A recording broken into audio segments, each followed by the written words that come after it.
আজি আমি তিনডাল বাহু আৰু দুডাল কৰ্ণৰ সহায়ত চতুৰ্ভুজ অংকন কৰিবলৈ শিকিম।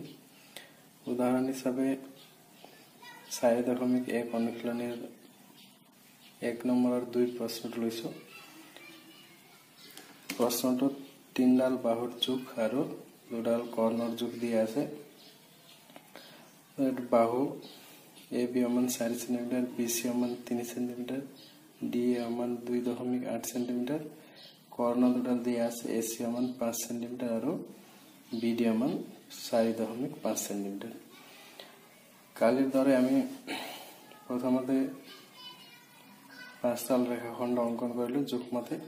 AB 4 centimetre, BC 3 centimetre, DA 2.8 centimetre, AC 5 centimetre আৰু BD সমান 4.5 সেন্টিমিটাৰ। আমি অংকন আৰম্ভ কৰিম। প্ৰথমতে এডাল ৰেখাখণ্ড আঁকিলো।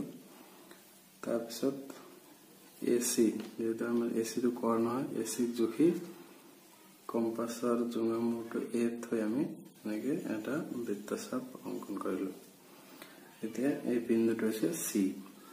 তাৰপিছত এতিয়া আমি এফালে B ঈৰ্ষবিন্দু বহুৱাম আৰু এফালে D ঈৰ্ষবিন্দু বহুৱাম। যদি ইয়াত B বহুৱাও তেনেহলে ইয়াত যেটো বাহু সংযোগ কৰিম B লগত, সেই বাহুটোৰ নাম হ'ব AB। গতিকে আমি AB ৰ জোখ লৈ এফালে এটা বৃত্তচাপ অংকন কৰিম।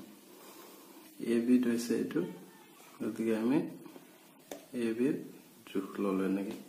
জোখ লৈ A কম্পাছটো থৈ আমি এটা বৃত্তচাপ অংকন কৰিলো। এতিয়া যেহেতু ইয়াত আমি B বিন্দু বহুৱাম বুলি সিদ্ধান্ত লৈছো, গতিকে এইফালে যেটো বাহু হ'ব এইটো হ'ব BC। এতিয়া BC বাহু যদি দিয়া আছে তেনেহলে তাৰ জোখ লম BC।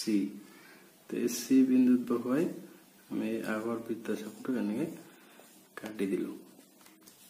এতিয়া এফালৰ বিন্দুটো আছে D, গতিকে দুডাল বাহু হ'ব এটা AD আৰু CD। কোনটো দিয়া আছে চোৱাতে AD টো দিয়া আছে, গতিকে AD ৰ জোখ লৈ আমি ঈৰ্ষবিন্দুত কম্পাছ থৈ এটা বৃত্তচাপ অংকন কৰিলো। যেহেতু ইয়াৰ বিন্দুটো হ'ব D, এফালৰ বাহুটো হৈছে AD, এফালৰটো হৈছে CD। CD বাহুটো দিয়া নাই, কিন্তু আন এডাল কৰ্ণ দিয়া আছে, এটা হৈছে BD। সেই কৰ্ণডাল জুখি BD কৰ্ণ জুখি এই কম্পাছটো প্ৰথমে B থম। এই বিন্দুটো B হয়, গতিকে ইয়াত থৈ আমি আগৰ চাপটো কেনেদৰে কাটি দিলো। এতিয়া আমি কটাকটি কৰা অংশখিনি সংযোগ কৰিম। ইয়াৰ পৰা C বিন্দুত সংযোগ কৰিলো। এইটো হৈছে B। তাৰপিছত আকৌ এফালে সংযোগ কৰিলো।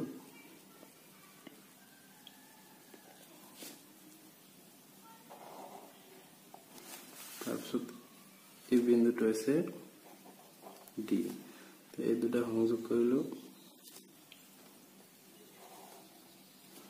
আকৌ এই দুটাকো সংযোগ কৰিব লাগিব চতুৰ্ভুজ এটা হ'বলৈ। এই দুটাকো সংযোগ কৰিলো। তাৰপিছত আৰু এটা কি হ'ব কৰ্ণ, BD দিয়া আছে। BD কৰ্ণ দিয়া আছে, গতিকে B আৰু D আমি সংযোগ কৰিলো। আৰু এইটো হৈছে আমাৰ আঁকিবলগীয়া চতুৰ্ভুজ। ইয়াত AB হৈছে 4 সেন্টিমিটাৰ, BC হৈছে 3 সেন্টিমিটাৰ, এইটো হৈছে 2.8 সেন্টিমিটাৰ,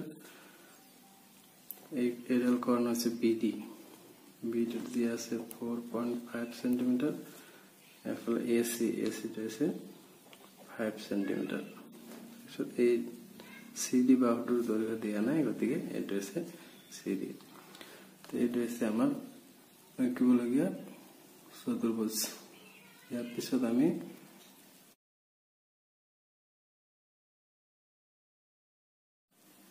পিছৰ ক্লাছত আৰু বেলেগ উপাদানবিলাক দিয়া থাকিলে কেনেকৈ চতুৰ্ভুজ অংকন কৰিব লাগে সেই বিষয়ে শিকিম।